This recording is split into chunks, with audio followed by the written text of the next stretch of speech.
Welcome to the second largest city in Sweden, where quiet island life and busy city life collide.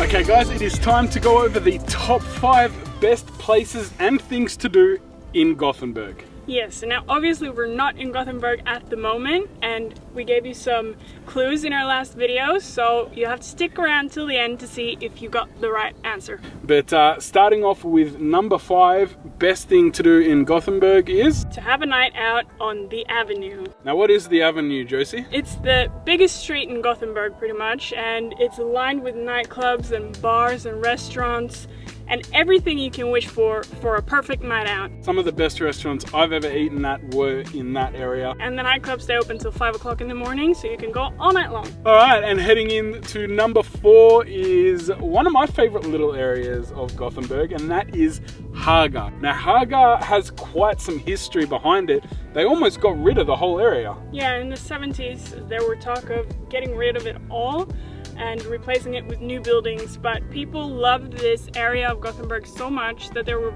massive protests, so they decided not to tear it down. Yeah, they signed petitions to make sure that it was kept in its natural form. It used to be living quarters for the workers in the industries of Gothenburg, but now it's a little bit more of a hipster area. Yeah, definitely. It's a great place to go have a cup of coffee or some fika. There are so many wonderful cafes where you can just sit down, have some cake or some biscuits or anything with a coffee and just sit back and watch the people walk past. It's just really nice. Yeah, and there are a lot of little like handcraft stores, yeah, and secondhand stores and stuff like that. So it's a really nice area to just walk around and enjoy the day. Yeah, and there's one store that I'd recommend having a look at. They've got all these cool signs with quotes on them, so check that out when you're in Haga. Now, only about 10 to 15 minutes, I think it was, on a scooter from Haga, we came to, what was it called? Skansen, Kronan. And that is incredible. It's this castle that's built, can you call it a castle? No, it's more of a fortress, like a defense fortress. This fortress was built in 1687 up on this hill to be able to see enemies approaching. Its walls are 5 meters thick.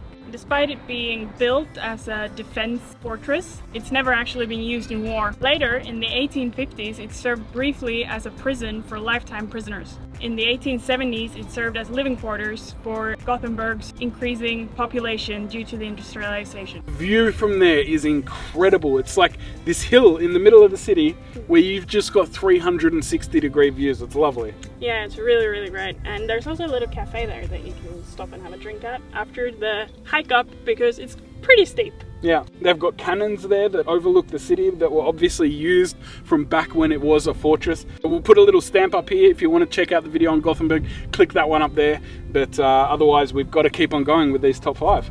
Yeah, and the next one is a really fun one. That was probably one of the things that I enjoyed most about Gothenburg. Yeah, me too, me too. I don't think either of us have quite had a smile on our face like we did when we visited this place. Yeah, and I've been there a few times, obviously, because I'm from Sweden, and that place is Liseberg. Yes, so much fun. It is Scandinavia's biggest theme park. Yeah. Now, I have heard some people say that it's not, but after checking on Google, it says that it is. So Google is always right. Well, yeah, exactly. That's why I have brain tumors from the cancer that I apparently have, because I get a headache once every 6 months. Yeah. Yeah, so thanks Google, appreciate that. But yeah, it's so much fun. They've got so many really, really cool rides to go on, and definitely fun whether you're a couple or if you're a family, obviously with kids. They've got rides for everyone, and it's just a great day out. And it's about 50 euros per person. And if you download their app, you can even put yourself in the queue digitally, so you don't have to stand there and wait. You can go and eat something or go enjoy another ride while you're waiting for your turn for that ride. Yeah, so it actually selects a time for you. So you select 3:50 p.m, you be there at 3:50 p.m, you're pretty much straight through. Yeah, it's really good. Alright guys, well here we are at number 1, and I definitely think it deserves the number 1 spot because it is absolutely gorgeous. It was almost picturesque to how beautiful this place was. And it's the Gothenburg Archipelago. Now the island that we went to was Kronan. Yeah, and Kronan is just beautiful. They've got these lovely little villages that are there on the water where you've got views over all the other little islands and the mainland of Sweden. It's just really, really nice to go and enjoy in summer. Yeah, and they've got all these little cute fishing huts where fishermen keep their fishing rods and nets and stuff like that. So it's really cute, and they've got also a lot of restaurants with seafood and everything that's been fished out of the ocean near Gothenburg. And the food there was great too. Like, I really enjoyed the food. Yeah. And I think if you fly drones, if you're a drone pilot, vlogger or anything like that, it is just a perfect place to chuck up the drone and get some just incredible shots, guys. Yeah. Or even if you just want a perfect Instagram photo. It's so picturesque, and it's like the front face of Sweden. Yeah, absolutely. And so, guys, this island is absolutely beautiful. It's so good. It's so nice. So it took us 30 minutes to get here by car. And where did we arrive at? Bornholmen. Yeah.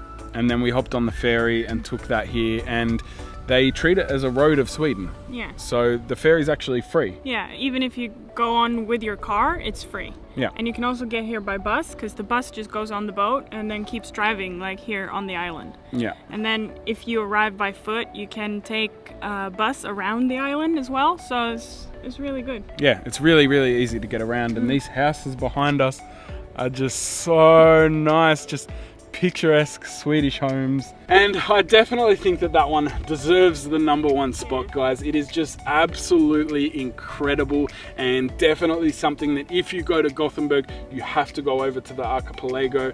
You don't have to go to Haga. There are other beautiful islands throughout there as well. So many islands. So many, and there's one that we haven't been to yet. We'll include that in an upcoming video when we finally go there, because guys, I saw an Instagram photo and I fell in love with it. It was just, oh, so incredible. What a beautiful place. Guys, it's at the time of the video. You have to know where we are by now. If you haven't, quickly put it down below. We are in Montenegro. We are here in Montenegro, guys, and it is beautiful. You can see those clouds are looking a little bit threatening behind us. Just over there is actually Croatia, and this is just such a beautiful part of the world. We have been having to come down here every 3 months because of my visa runs. I have to get out of Sweden. Out of the Schengen, actually. Out of the Schengen, that's right. So it's a bit of a hassle, but now that my mum's moved to Montenegro, at least we're able to come here and stay with her, which is a real blessing. Yeah. But guys, if you enjoyed this video, which I certainly hope you have, I'm sure you'll love this one on top of Josie right now, on the top 5 things to do in Stockholm. So click on that one and we'll see you over there. See you there, bye.